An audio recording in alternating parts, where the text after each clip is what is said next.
बाबा के जब घर में आते हैं तो बाबा आते ही हम बच्चों की झोली को अनेक रूप से भरना चालू कर देते हैं। और इसलिए मधुबन की महिमा का गायन है कि जिसको बाबा ने अपने हाथों से, संकल्पों से, भावनाओं से सिंचा हुआ है, तो वो बातें हर पल हमें कोई न कोई रूप से कुछ न कुछ सिखाती रहती और भरपूर करती रहती है। बाबा की मुरली हर रोज हम सभी बच्चे सुनते हैं। आज भी बाबा ने सवेरे की मुरली में हम बच्चों को यही कहा कि गॉडली स्टूडेंट के लक्षण क्या है। गॉडली स्टूडेंट का सबसे महत्वपूर्ण लक्षण यही है कि पढ़ाई के प्रति हमारा प्यार है। बाबा की मुरली के लिए हम बच्चों का प्यार है। मुरली से प्यार माना ही मुरलीधर से प्यार है। और ये गॉडली स्टूडेंट का मुख्य लक्षण, लेकिन खाली मुरली पढ़ने से प्यार हो इतना न हो, लेकिन मुरली में जो बाबा ने एक एक बातें हमें समझाई है, सिखाई है, प्रैक्टिकल करके दिखाई है, उनको हमें जीवन में धारण भी करना है। क्योंकि तभी मुरलीधर से प्यार कहेंगे। जितना वो शिक्षाएं हमारे जीवन में आती जाए और उसके हिसाब से जीवन परिवर्तन होता जाए, ये परिवर्तन ही प्रत्यक्ष प्रमाण बन जाता है कि बाप दादा से हमारा प्यार है।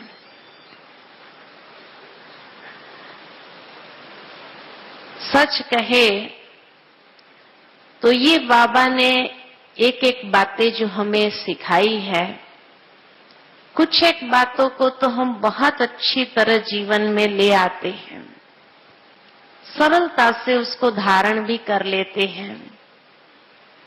लेकिन कुछ एक बातें ऐसी होती है जो बार बार हम अपनी कमजोरी के वश हो जाते हैं और फिर क्या कहते हैं, क्या करें, माया आ गई, है ना। कभी कभी तो बाबा से भी हम कहते हैं, बाबा आप माया को क्यों बेचते हो, या माया को कहो ना कि हमारे से इतनी परीक्षा न ले। लेकिन जैसे दुनिया में कोई बच्चा कोई सब्जेक्ट में कमजोर होता है तो क्या करते हो, ट्यूशन क्लास ज्वाइन कराते हैं ना। और ट्यूशन क्लास में क्या करते हैं, ट्यूशन में टीचर क्या करता है कि जो बात वो बच्चे को नहीं आती है, मानो गणित में वो कमजोर है, तो जो गणित की बातें उसको नहीं आती है, वही गणित के सवाल उसको बार बार देते रहेंगे, प्रैक्टिस कराएंगे, ताकि वो उसमें माहिर हो जाए, सीख जाए। अलग अलग तरीके से वो ट्यूशन टीचर उसको वही गणित का सवाल देते जाएगा, प्रैक्टिस कराता जाएगा, प्रैक्टिस। फिर कैसे भी तरीके से अगर एग्जाम में आए तो भी बच्चा पास हो जाता है ना। जितनी वो उस गणित के सवाल पर प्रैक्टिस करता है उतना वो उसमें से सीखता जाता और मजबूत हो जाता है। ठीक इसी प्रकार जब हमारे अंदर भी कोई न कोई कमजोरी है, कमजोरी सारे विश्व के अंदर है, लेकिन बाबा नहीं चाहता कि मेरे बच्चे में कोई कमजोरी रहे। बाबा तो शाहूकारों का शाहूकार है ना, तो अपने हर बच्चे को ट्यूशन दे देता है, हर बच्चे का ट्यूशन लगाता है।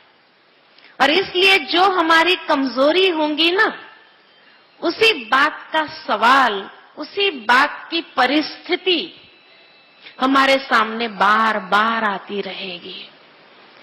और जितनी वो परिस्थिति अलग अलग रूप में हमारे सामने बार बार आती है, उतनी हमें वो प्रैक्टिस करा रहा है, ताकि अंतिम समय के पेपर को भी बाबा ने जब फाइनल आउट कर दिया है कि बच्चे अंतिम समय का पेपर कौन सा होगा, कौन सा पेपर होगा, परीक्षा पेपर को आउट कर दिया है, कौन सा पेपर होगा, कि जिस बच्चे के अंदर जो कमजोरी होगी वो कमजोरी ही उसके लिए पेपर का द्वार बनेगा जहां से पेपर आएगा। और अगर ये भिन्न भिन्न परिस्थितियों के रूप में हमने अपने जीवन में प्रैक्टिस नहीं किया तो वो पेपर जब आएगा तो भी हम फेल ही हो जाएंगे, नापास हो जाएंगे। तो इसीलिए कई बार कई लोग कहते भी है कि बाबा के बनने के बाद भी इतनी परीक्षा आती है, तो ये परीक्षा क्यों आती है? ये तो आपको ट्यूशन क्लासेस मिल रहे हैं, ये प्रैक्टिस करा रहे हैं बाबा, ताकि आप उस कमजोरी के ऊपर विजयी हो जाओ, ताकि वो अंतिम समय आपके लिए पेपर का रूप न धारण कर ले और आप सहजता से धर्मराजपुरी से भी सलाम मारते हुए आगे निकल जाओ। तो इसलिए ये मत समझो कि बाबा के बनने के बाद भी इतनी परीक्षा हमारे लिए, और बार बार एक ही प्रकार की परीक्षा आती रहती है मेरे सामने। कहते हैं ना, ये तो ट्यूशन हो रहा है ना आपका, ट्यूशन में तो एक ही सवाल अलग अलग तरीके से पूछा जाता है ना, प्रैक्टिस कराया जाता है। तो इसलिए हमें कोई बात का ये फील नहीं करना है कि हमारे सामने ये पेपर क्यों आता है। लेकिन एक पेपर मेजॉरिटी आता है हर एक के सामने। कौन सा? कौन सा पेपर बार बार हमारे सामने आता ही रहता है, हर एक के सामने आता है, कोई भी छूटा नहीं है उसमें, जिसके लिए बाबा बार बार इशारा भी देता रहता है। कौन सा पेपर? हाँ, देह अभिमान का पेपर है ना, मैं और मेरेपन का पेपर, देह अभिमान का पेपर। देह अभिमान क्या है? कहां से आता है? चाहते तो नहीं है, हर एक बच्चा बाबा का यही चाहता है कि हम आत्म अभिमानी स्थिति में स्थित रहे, यही चाहते हैं ना, यही पुरुषार्थ करना चाहते। फिर भी ये देह अभिमान आता कहां से है? देह अभिमान का आने का द्वार कौन सा है? यह देह अभिमान किसको कहे? कैसे पता चले देह अभिमान है? दूसरों का देह अभिमान तो हमें बहुत जल्दी दिखाई देता है। बहन जी, ये व्यक्ति जो है ना बड़ा अभिमानी है, बाबा के ज्ञान में आने के बाद भी इतना अभिमान आता है उसके अंदर, तो दूसरे का अभिमान तो तुरंत दिखाई देता है, दिखाई देता है ना। अभिमान किसको कहते हैं? अभिमान की व्याख्या क्या है? किसको कहेंगे अभिमान है? अभिमान माना भाई दूसरों का अभिमान हमें दिखाई दिया ना, तो ऐसी क्या उसकी भाषा में होता है ऐसे क्या उसके अंदर लक्षण दिखाई देते हैं जिससे पता चलता है इसके अंदर बड़ा देह अभिमान है? हाँ? क्या होता है? हाँ? वही अहंकार की व्याख्या क्या है? हाँ? अभिमान किसको कहेंगे? अभिमान माना कोई उसकी व्याख्या करे, अभिमान किसको कहेंगे? अभिमान चाहिए। और मैं और मेरा, और भी देखो, अभिमान दूसरों का हमें दिखाई देता है, अपना दिखाई नहीं देता, क्योंकि अभी तक हमें उसकी व्याख्या ही मालूम नहीं कि अभिमान कहाँ किसको जाता है। हाँ? मैंपन, खाली मैंपन। वो तो बाबा कहते हैं ना, कभी शुद्ध स्वरूप में भी मैंपन बोलो, मैं आत्मा हूं, इस स्वरूप में भी मैंपन ही तो आएगा। क्या होता है उसके बोलने के भाव में? क्या होता है? दूसरों की बात नहीं मानता है वो। तो अगर वो कहे आप उसकी बात समझते नहीं है, आप में देह अभिमान है, तो हाँ? हर एक व्यक्ति यही तो जिद में रहता है कि वो कहता है वो मेरी बात नहीं मानता है, वो कहता है वो मेरी बात समझता ही नहीं है, कैसे मैं मानूं उसकी बात? करण करावनहार बाप को भूल जाते हैं। तो और क्या होता है उसके अंदर फिर? आज हम आपको वो सारा रास्ता बताएंगे कि देह अभिमान कहाँ से आता है और देह अभिमान कहाँ किसको जाता है और उसकी पहचान क्या है, कि देह अभिमान है हमारे अंदर, किस प्रकार का देह अभिमान, क्योंकि अभिमान भी अलग अलग प्रकार के होते हैं। तो किस प्रकार का देह अभिमान हमारे अंदर है, इसको हमें अपने अंदर देखना है। तो एक चीज जो हमेशा हम करते आए हैं, सोचना। सोच विचार हमेशा हमारे मन के अंदर चलते रहते हैं। कोई घड़ी ऐसी नहीं है कि जब हम सोचते नहीं हैं, सोचते हैं हर वक्त। अच्छा, जैसे हमारे विचार होते हैं, जिस क्वालिटी के विचार होते हैं, वैसी हमारी भावनाएं होती हैं। ठीक है? जिस क्वालिटी के विचार होंगे वैसी हमारी भावनाएं होगी, मन में वैसे भाव निर्माण होंगे। विचार अगर नेगेटिव है, व्यर्थ है, तो हमारे मन की भावनाएं भी वैसी ही होगी, है ना? अच्छा, जैसी भावनाएं होगी वैसी ही हमारी मनोवृत्ति बनेंगी। मनोवृत्ति, मनोवृत्ति ये शब्द कहां से आया? वृत्त शब्द से वृत्ति आया। वृत्त माना सर्कल और वृत्ति माना जो विचारों का सर्कल हमारे अंदर तैयार होता है। वृत्त विचारों का तैयार होता है। जब नेगेटिव विचार बार बार चलते रहते हैं तो वो वृत्त तैयार होता है। तो वो वृत्त जो तैयार हुआ उसको कहा जाता है ये हमारी वृत्ति है, वैसी वृत्ति हो जाती है। अच्छा, तो जैसे विचार वैसे भावनाएं वैसी वृत्ति, जैसी वृत्ति होती है वैसा ही क्या होता है? व्यवहार होता है। जैसी व्यक्ति की वृत्ति होती है वैसा ही उसका दूसरे के साथ व्यवहार होता है।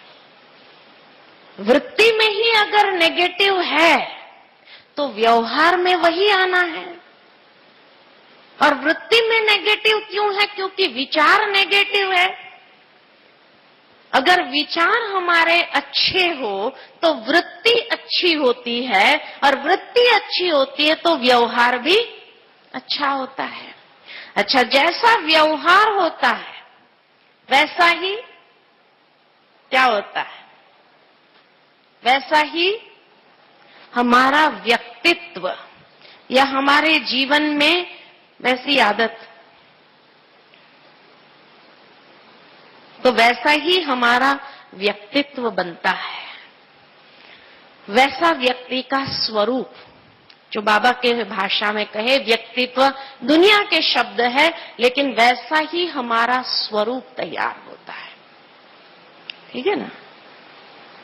इसीलिए कई बार बाबा कहते हैं कि बच्चे जैसे विचार होंगे ना, जैसी स्मृति होंगी, विचारों से स्मृति तैयार होती है, तो जो स्मृति में होता है वैसा स्वरूप बनता है ना? तो वैसा हमारा व्यक्तित्व बनता है। और जैसा हमारा स्वरूप होगा, व्यक्तित्व होगा, स्वरूप कहो या व्यक्तित्व एक ही बात है, जैसा हमारा स्वरूप होगा, व्यक्तित्व होगा, वैसा ही हमारा क्या होगा?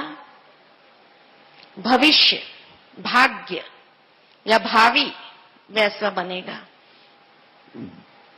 जो कर्म करेंगे वैसी तो भावी बनेगी। तो व्यवहार या कर्म जैसा होगा हमारा, वैसा ही हमारा भविष्य बनेगा, भावी बनेगी। इसलिए तो कहा जाता है कि भावी हर इंसान के अपने हाथ में है। जैसी वो भावी बनाना चाहे वैसी बना सकता है। तभी तो बाबा ने हम बच्चों को कहा, बच्चे जैसी आपकी स्मृति होंगी विचारों से, वैसा आपका स्वरूप बनेगा। जैसा आपका स्वरूप अभी होगा वैसा आपका भविष्य देवता स्वरूप बनेगा, है ना? तो इसी तरह से भावी अपने हाथ में है। जैसी भावी हम बनाना चाहे वैसी हम बना सकते हैं। दुनिया में धर्म के हिसाब से लोग ये कहते हैं, जैसा कर्म वैसा भाग्य। भावी कहो, भाग्य कहो, बात एक ही है। तो जैसा हमारा कर्म होगा वैसा हमारा भाग्य बनेगा। लेकिन साइकोलॉजी क्या है? कहता है कि जैसी आपकी सोच होगी, जैसा आप सोचेंगे वैसे आप कर्म करेंगे और वैसा आपका भाग्य बनेगा। लेकिन आध्यात्मिकता क्या कहता है? उससे भी ऊपर ले जाता है कि ये जो विचार हमारे मन में अच्छे या बुरे चलते हैं, ये विचार कैसे चलते हैं? अच्छे या बुरे विचार क्यों आते हैं? आज एक व्यक्ति है, कोई कहता है ये व्यक्ति बहुत अच्छा है, दूसरा व्यक्ति कहता है नहीं नहीं ये व्यक्ति से संभल के रहना, बहुत बुरा है, दिखता खाली अच्छा है। अब व्यक्ति तो एक ही है, एक के मन के अंदर अच्छे विचार है उसके प्रति, एक के मन के अंदर बुरे विचार है उसके प्रति। तो विचार कैसे अच्छे या बुरे बनते? हमारे मन के अंदर अच्छे या बुरे विचार कैसे बनते हैं? हाँ? जैसी दृष्टि वैसी सृष्टि। इसलिए तो कई बार कहते हैं ना, पीला चश्मा पहनने वाले को सब पीला ही नजर आएगा। जिसके अंदर अच्छाई है और जिसने वो अच्छाइयों का चश्मा पहना है उसको सब अच्छा ही नजर आएगा। लेकिन जिसने बुरा चश्मा पहन के रखा है उसको हर बात में वो अच्छा करते तो भी उसमें बुराई नजर आती है। तो जैसी दृष्टि वैसी सृष्टि, वैसे ही विचार चलते हैं। हमारी दृष्टि जैसी होगी वैसे हमारे विचार बनेंगे। अगर हमने अच्छी दृष्टि से देखा तो हमारे मन के अंदर अच्छे विचार आएंगे। हमने अगर बुरी दृष्टि से देखा किसी को तो हमारे मन के अंदर बुरे विचार आते हैं। इसीलिए तो बाबा कई बार हम बच्चों को कहते हैं, बच्चे अपनी दृष्टि को शुद्ध करो। दृष्टि शुद्ध होगी तो सबके अंदर अच्छाइयां नजर आएगी, क्योंकि दृष्टि साफ जैसी होगी वैसी हमारी विचारधारा चलने वाली है, और विचारधारा जैसी होंगी वैसा ये सब कुछ बनेगा। अगर दृष्टि में ही नेगेटिव है तो ये सब नेगेटिव, तो मेरा भविष्य भी क्या होगा? नेगेटिव। मुझे प्रारब्ध क्या मिलेगा? नेगेटिव ही बनाएंगे। इसलिए बाबा कहते फिर अंत में पश्चाताप करना पड़ेगा। इसीलिए बाबा आकर के हमारा तीसरा नेत्र खोल करके हमारी दृष्टि को साफ करता है ना, कि जिस दृष्टि से हम कमजोरी को देखे ही नहीं, किसी की कमजोरी नहीं देखना है। बाबा इसीलिए अलग अलग स्वरूप से हम बच्चों को कहते हैं, बच्चे अगर आप किसी के अंदर बुराई को देखेंगे तो वो बुराई आपके अंदर आ जाएगी, इसीलिए भी नहीं देखना है। लेकिन क्या करें, यही तो कमजोरी है ब्राह्मणों में भी अभी तक, जो इतना बाबा समझाने के बाद भी ये निकलता नहीं है ना। तो इसलिए अभी अपनी दृष्टि साफ रखो। जितना दृष्टि, कई बार उस दिन भी बाबा की मुरली में आया था कि बाबा ने कहा, कई बच्चे कहते बाबा मेरा मन मूंझता है, आया था ना मुरली के अंदर। कई कहते हैं मेरा मन बड़ा परेशान हो रहा है, मन मूंझता है। बाबा कहते हैं मन नहीं मूंझ रहा है, क्योंकि आपके दृष्टि जो है ना वो बुराई को देख रही है और वो बुराई को ग्रहण कर रही है, तो उसके हिसाब से जो आपका विचार चलता है ना वो बुरे चलते हैं। विचार बुरा चलेगा तो अंदर घबराहट तो होगी ही, मूंझेगा तो जरूर। तो इसीलिए बाबा ने मुरली में कहा था, बच्चे मन शब्द ही निकाल दो, विचार, कि मेरे विचार गलत है इसलिए मुझे मूंझ होती है अंदर में, इसलिए मैं परेशानी का अनुभव कर रही हूं। बहुत अच्छी बाबा की मुरली सारी मन के ऊपर चली थी। 3-4 दिन पहले की मुरली होगी, आप सबको याद होगा कि बाबा ने इतनी अच्छी मुरली चलाई थी कि जिसमें बाबा ने कहा, बच्चे मन शब्द ही निकाल दो, विचार कहो। और इसीलिए बाबा ने स्पष्ट करने के लिए, भाई अच्छे सोचो या बुरा सोचो, जैसा सोचेंगे वैसा अनुभव करेंगे आप। और सोच क्यों ऐसा चलता है, क्योंकि आपकी दृष्टि वैसी है। दृष्टि जब बुराई को ग्रहण करने लगती है तो मन तो गलत चलेगा ही, और मन गलत चलेगा तो नुकसान तो होगा ही खुद को। अच्छा, ये दृष्टि क्यों ऐसी बनती है? दृष्टि अच्छी या बुरी कैसे बनती है? भाई दो व्यक्ति है, एक व्यक्ति कहता है ये व्यक्ति अच्छा है, दूसरा कहता है ये व्यक्ति बुरा है। तो ऐसा क्या इन दोनों को पता चला, किस आधार पर पता चला कि ये व्यक्ति अच्छा है या ये व्यक्ति बुरा है? क्या आया इनके बीच में जिससे उसको ये हुआ कि ये व्यक्ति बहुत बुरा है? क्या हुआ? अनुभव। कोई तो अनुभव मिला होगा ना उसको, अनुभव, एक्सपीरियंस। व्यक्ति का अनुभव ऐसा मिला, वो व्यक्ति कहता है ये व्यक्ति बुरा है, मेरे को अनुभव है ना। और दूसरा व्यक्ति कहता है अरे मेरे को अनुभव है ना, अच्छा है ये व्यक्ति। अब दोनों को अलग अलग अनुभव मिला, तभी उनकी दृष्टि वैसी बन गई और तभी उनके विचार उनके प्रति वैसे बने। अच्छा, ये अनुभव कैसे मिला हमें? अनुभव कहां से मिलता है, कैसे मिलता है?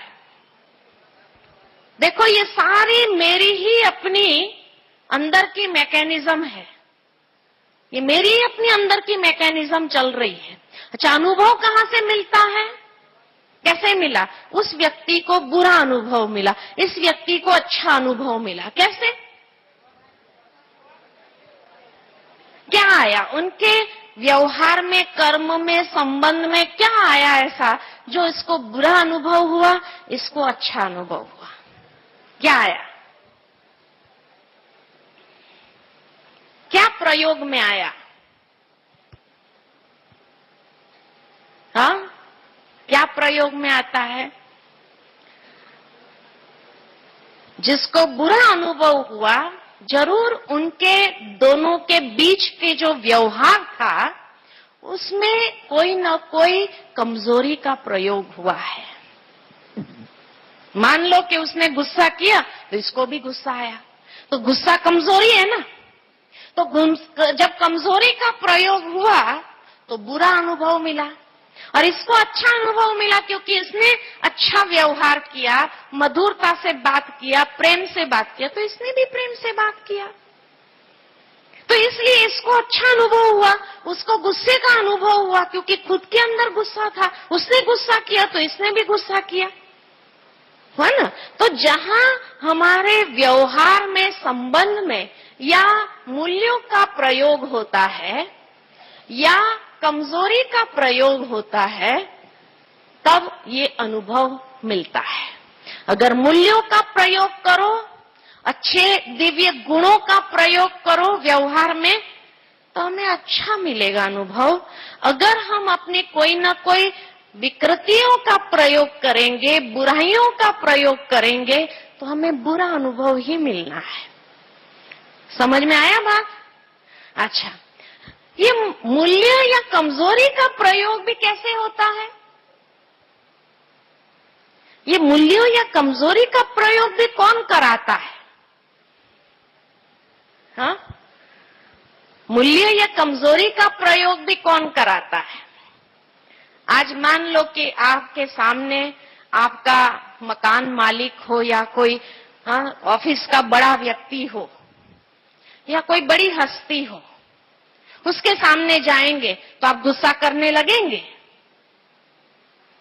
नहीं करते। वहां पर सभ्यता से बात करेंगे, सभ्यता से व्यवहार करेंगे।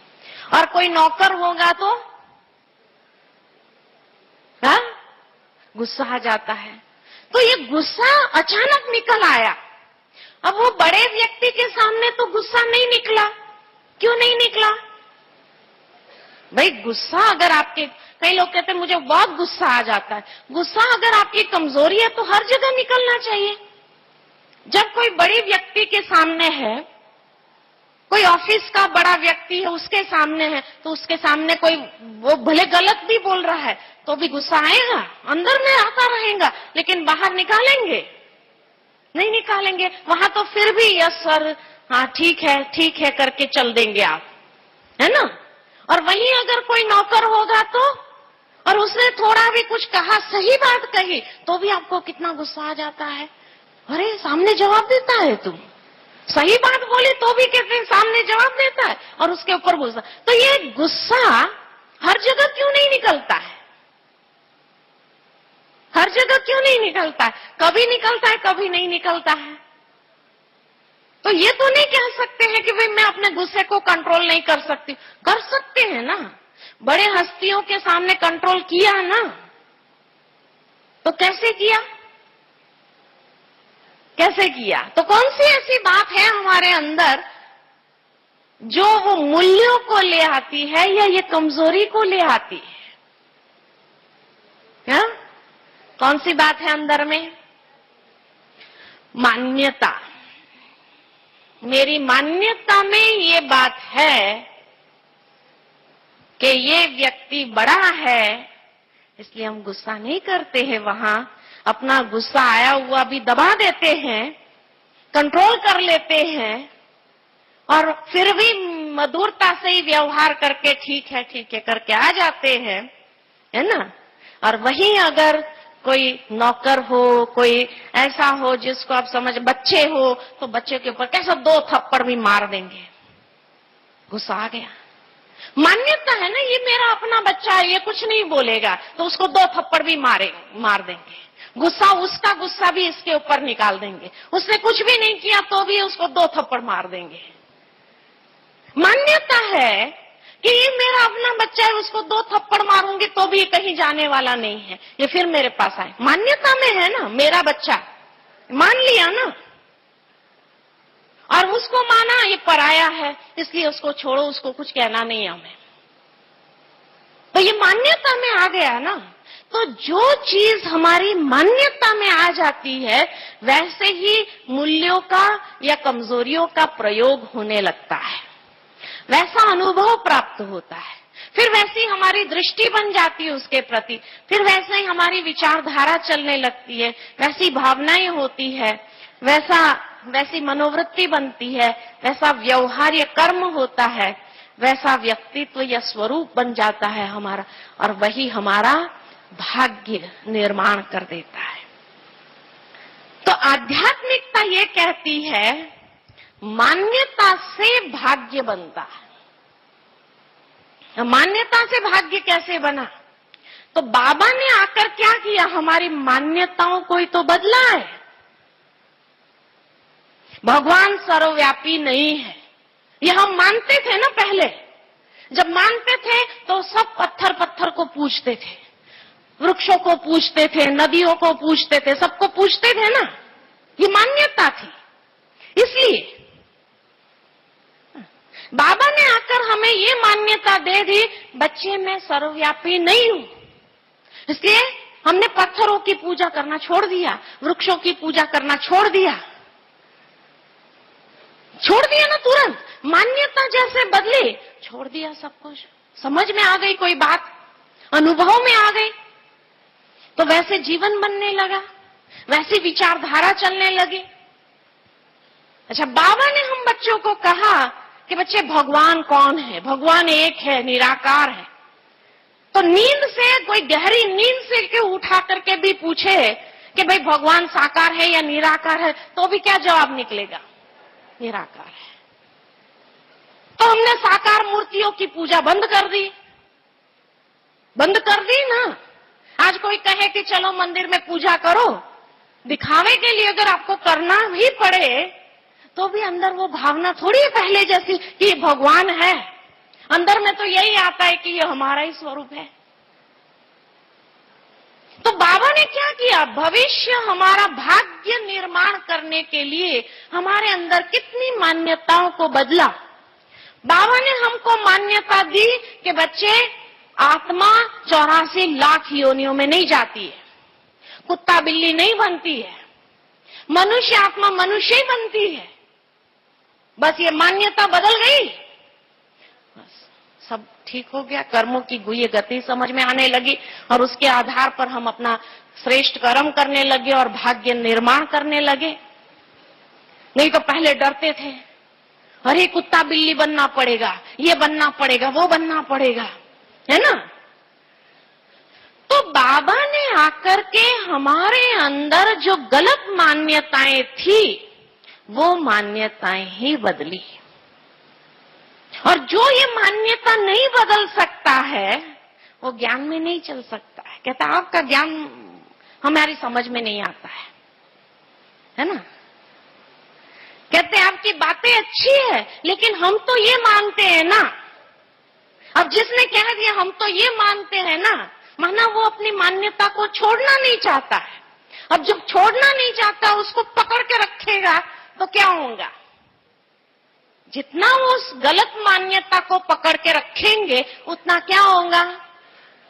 कलह क्लेश होगा, लड़ाई झगड़ा होगा घर के अंदर भी। इसलिए तो कई बार आजकल के बच्चे माँ बाप को क्या कहते, भाई हमें अगर इकट्ठा रहना है घर में तो फिर आपको अपनी पुरानी मान्यता को छोड़ना होगा।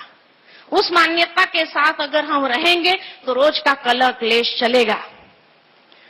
तो जो व्यक्ति गलत मान्यता को पकड़ के रखता है और इतना टाइट उसको पकड़ के रखता है, उसको छोड़ना नहीं चाहता है, उसके साथ उसका लगाव हो जाता है। तो ये गलत मान्यता के साथ जो लगाव है ये हमें भ्रम में जीने के लिए मजबूर कर देता है। हम भ्रम में जीने लगते हैं, नहीं यही सही है, यही सही है, यही सही है ना।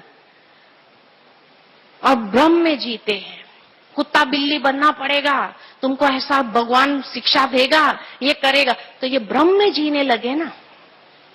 और जब भ्रम में जीने लगते हैं तो भय होता है। जहां ब्रह्म होगा वहां भय होगा। भय पता नहीं क्या होगा, पता नहीं ये सही बोलते हैं कि नहीं बोलते। और जहां भी भय आया, किसी ने मुझे ऐसा टोक दिया तो, किसी ने मुझे ऐसा कह दिया तो, किसी ने मुझे ये कह दिया तो, ये भय ही निशानी है कि हमारे अंदर अहम है। अहम माना क्या?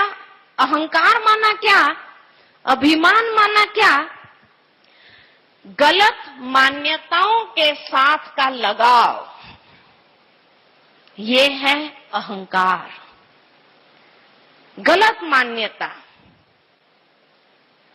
बच्चों का देह अभिमान अभी भी छूटता नहीं है, देह अहंकार कभी कभी छूटता नहीं है। माना हमने अपने विषय में कई मान्यताएं बना ली है।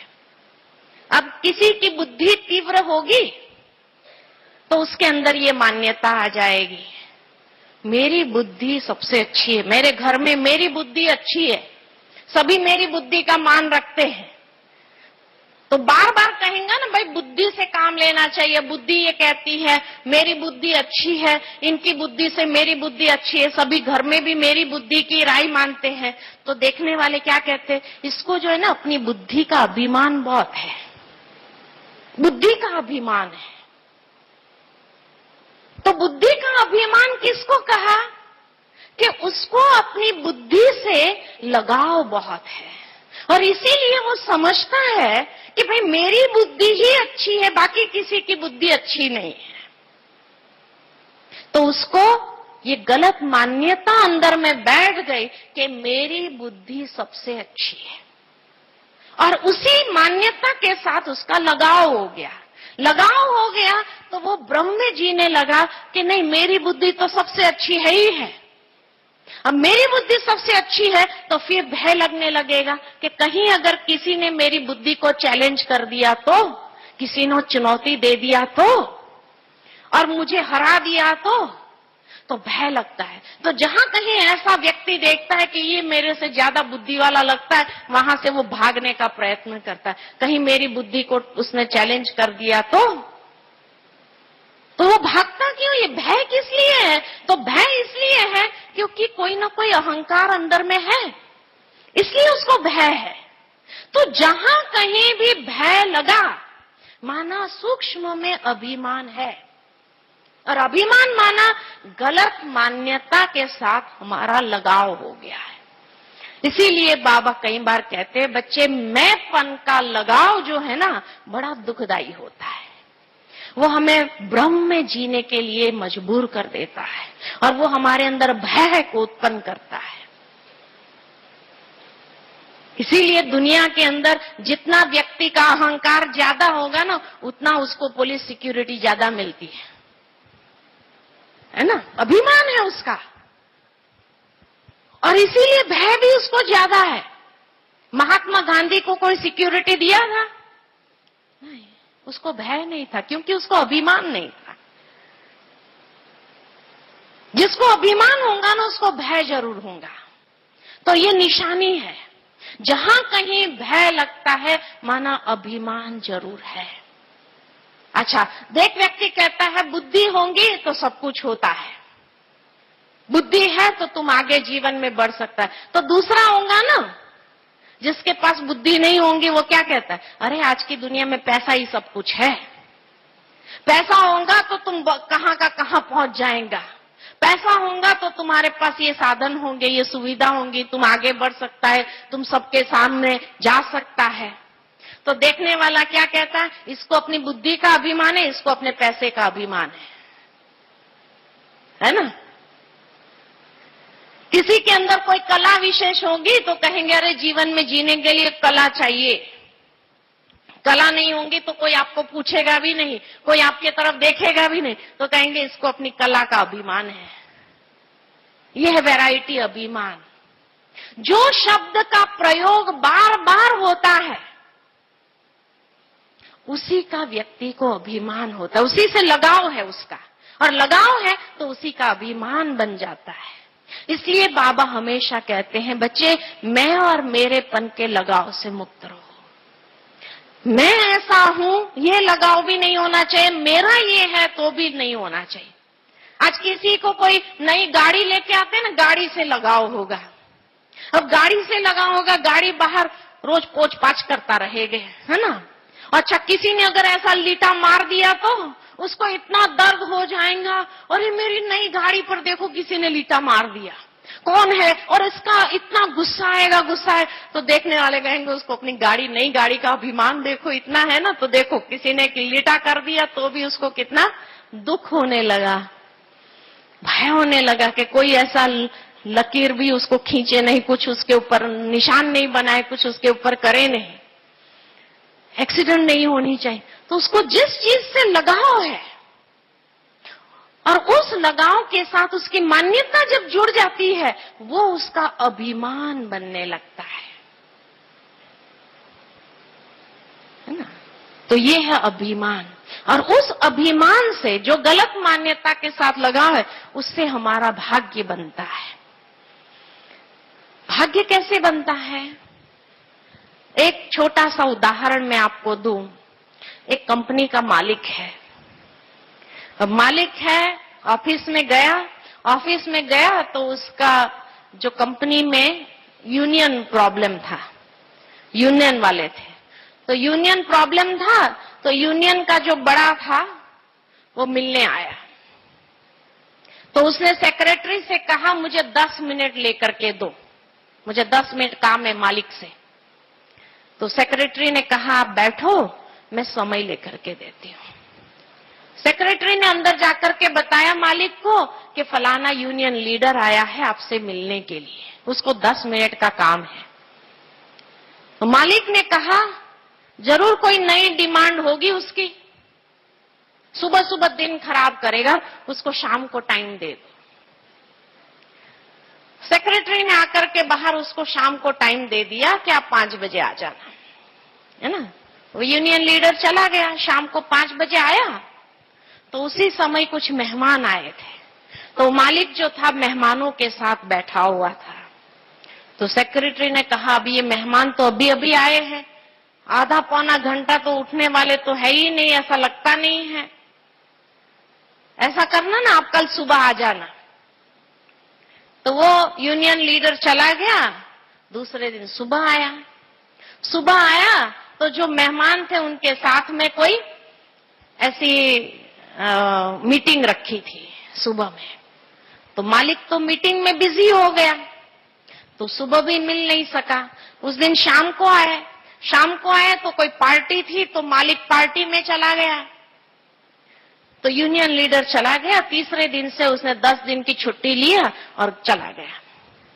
10 दिन के बाद ऐसा हुआ कि मालिक की गाड़ी भी प्रवेश हो रही थी और वो यूनियन लीडर भी गेट से प्रवेश हो रहा था कंपनी में। उस समय देखा मालिक ने, अरे ये 10 दिन पहले आया था, बाद में दिखाई नहीं दिया, कहीं कोई प्रॉब्लम ना खड़ा कर रहा, उसको बुलाना चाहिए। जाते ही उसने सेक्रेटरी को कहा, वो व्यक्ति को बुलाओ, यूनियन लीडर को बुलाओ, पता नहीं कोई प्रॉब्लम तो नहीं कर रहा है, बाद में दिखाई नहीं दिया। तो वो यूनियन लीडर को बुलाया तो मालिक ने पूछा, आप 10 दिन पहले आए थे, बाद में दिखाई नहीं दी। तो कहा, मैं 4 बार आया, सुबह आया, शाम को आया, सुबह आया, शाम को आया, 4 बार आया, लेकिन आपके पास टाइम नहीं है हमारे लिए। तो मालिक ने कहा, अरे मेरे पास मेहमान आ गए थे ना, मैं बहुत बिजी हो गया था, सॉरी, मैं तेरे को सॉरी करता हूं, प्लीज, लेकिन क्या काम था बताओ। तो वो यूनियन लीडर ने कहा, जिस काम के लिए मैं आया था वो काम तो हो गया, अब मेरे को कोई काम ही नहीं है। अच्छी बात है, बोले हो गया तो। मालिक ने कहा, हो गया तो अच्छी बात है, लेकिन फिर भी बताओ तो सही, तुम किस लिए आया था। कहा, हो गया तो अभी बताकर फायदा क्या। कहा, भले हो गया, लेकिन फिर भी बताओ तो। जब बहुत जोर दिया कि बताओ, तो वो यूनियन लीडर ने कहा, मेरे बेटे की शादी हो रही थी, उसका इनविटेशन कार्ड देने मैं तो आया था, लेकिन आपके पास टाइम नहीं है हमारे लिए। अभी भावी क्या होंगी उस कंपनी की, कलह क्लेश बढ़ेंगे, प्रॉब्लम्स बढ़ेंगे या सॉल्यूशन होंगे। यूनियन लीडर और यूनियन और मैनेजमेंट के बीच में प्रॉब्लम बढ़ेंगे या समाधान होंगे। प्रॉब्लम बढ़ेंगे। कारण क्या हुआ। अभी उस समय हम ये कहें मेहमान आ गए थे, मेहमान के कारण ऐसा हुआ, ये कहेंगे नहीं। कारण ये था उसकी मान्यता। मान्यता इतनी सूक्ष्म होती है। मान्यता क्या आई, सुबह जब वो मिलने आया तब उसकी मान्यता में ये आया कि ये यूनियन लीडर है ना, जरूर कोई नई डिमांड होगी, सुबह सुबह दिन खराब करेंगे, शाम को बुलाओ। इसलिए वो सुबह मिला नहीं। मान्यता कैसे चली, इतनी सूक्ष्मता से हमारे व्यवहार में आ गई, और उसको 10 मिनट नहीं दिया, शाम को बुलाया तो शाम के बाद तो फिर मिल ही नहीं पाया उसको, है ना। लेकिन अगर उसी समय ये मान्यता नहीं आती थी, ये मान्यता अगर नहीं होती थी कि यूनियन लीडर माना कोई डिमांड ही होगी, और वो कहता था नहीं अब भी बुला लो, बुलाओ उसको, बैठते हैं बात करते हैं, क्या काम है उसको, और उसको अंदर बुला लेते थे सुबह सुबह में। उसने इनविटेशन कार्ड दिया होता था शादी का उसके बेटे का, और वो मालिक ने उसको बधाइयां दी होती, चलो बधाइयां हो तुमको, और चलो वो उसके घर नहीं भी जा सकता था उसके शादी में, तो भी किसी को कोई प्रेजेंट लेकर, तोहफा लेकर भेज दिया होता था। तो उसके बाद भाभी क्या होती थी, क्या होती थी, हाँ, बहुत अच्छी, प्रॉब्लम सॉल्व हो जाता था, मैनेजमेंट के बीच में एक अलग क्लेश नहीं होता था। एक मान्यता ने क्या भावी बनाई, और एक अच्छी मान्यता कैसे भावी को सुधार भी लेती है। बस बाबा हमें यही कहता है कि बच्चे कभी कभी आपकी पुराने संस्कार मान्यता के रूप में आते हैं ना, जो पुराने संस्कार है, जो संस्कार को हम पकड़े हुए, ये मेरे संस्कार है, ये मेरा स्वभाव, मैं नहीं छोड़ सकता। अब मेरा संस्कार जब नहीं छोड़ सकते, उसके साथ जब लगाव हो जाता है, तो यही अभिमान हो जाता। वो यूनियन लीडर ने बाहर जाकर क्या कहा, ये मालिक को अपना अभिमान बहुत है, 4 बार में गया तो भी मिला नहीं। अभिमान कौन सा था उसको, एक गलत मान्यता, जिसको उसने पकड़ लिया कि यूनियन लीडर माना जरूर कोई नई डिमांड होगी। अब वो मान्यता को पकड़ा तो भावी क्या हुई, प्रॉब्लम्स। उसके बाद कितना भी समाधान करने का प्रयत्न करेंगे, समाधान होगा, कभी नहीं होगा। और फिर उसको भय लगता रहेगा, अब पता नहीं ये यूनियन वाले क्या करेंगे, ये यूनियन वाले क्या करेंगे, ये यूनियन वाले क्या करेंगे, भय लगता रहेगा। तो बाबा भी हम बच्चों को यही कहते, बच्चे अपने जो पुराने संस्कार है ना, उसको छोड़ो, छोड़ो तो छूटो। अगर उसको पकड़ के रखेंगे ना, तो इसी को ही कहा गया आपका अभिमान है, वही आपका अहंकार बन जाएगा, बना देगा। वो पुराना संस्कार जितना टाइट पकड़ के रखेंगे, उतना आपका अभिमान बढ़ता जाएगा। ठीक है ना। तो अभी क्या करेंगे, देह अभिमान छूटेगा इस भट्ठी में, हाँ छूटेगा। क्योंकि अगर मुझे अच्छा भविष्य चाहिए, स्वर्ग में अच्छा भविष्य चाहिए, इस संगम युगी जीवन में भी अच्छा भावी चाहिए, तो जितना हम अपने पुराने मान्यता वाले संस्कारों से मुक्त रहेंगे, उतना हमारा भावी अच्छा होगा। नहीं तो रोज प्रॉब्लम ही प्रॉब्लम खड़े करते जाएंगे। प्रॉब्लम खड़े कैसे होते हैं, अपनी ही कमजोरी हमारे लिए समस्या का स्वरूप बन जाती है। ठीक है ना। समस्या और कहीं से नहीं आती है, जहां मेरी कमजोरी का प्रयोग होगा वहीं से समस्या आएगी। ठीक है। तो इसलिए ये मैंपन वाले संस्कार जितने भी है, उसको करना है स्वाहा। ये भट्ठी में क्या करना है, स्वाहा। स्वाहा करेंगे ना, संपूर्ण बन के जाएंगे ना माताएं सभी। क्या करेंगे, संपूर्ण बन के जाएंगे ना, मैंपन को स्वाहा करेंगे। हाँ ठीक है। तो ये है मैंपन का मूल कारण, मूल कारण, और उससे हमारा भाग्य खतरे में आ जाएगा। ठीक है ना। तो भाग्य को उज्जवल बनाना है और हमें अपने संस्कारों को खत्म करना है। ठीक है ना। तो ये भट्ठी में ऐसी चेकिंग करनी है हमें कि जिससे हम अपने मैंपन के संस्कारों को सबको खत्म करें। अच्छा, ओम शांति।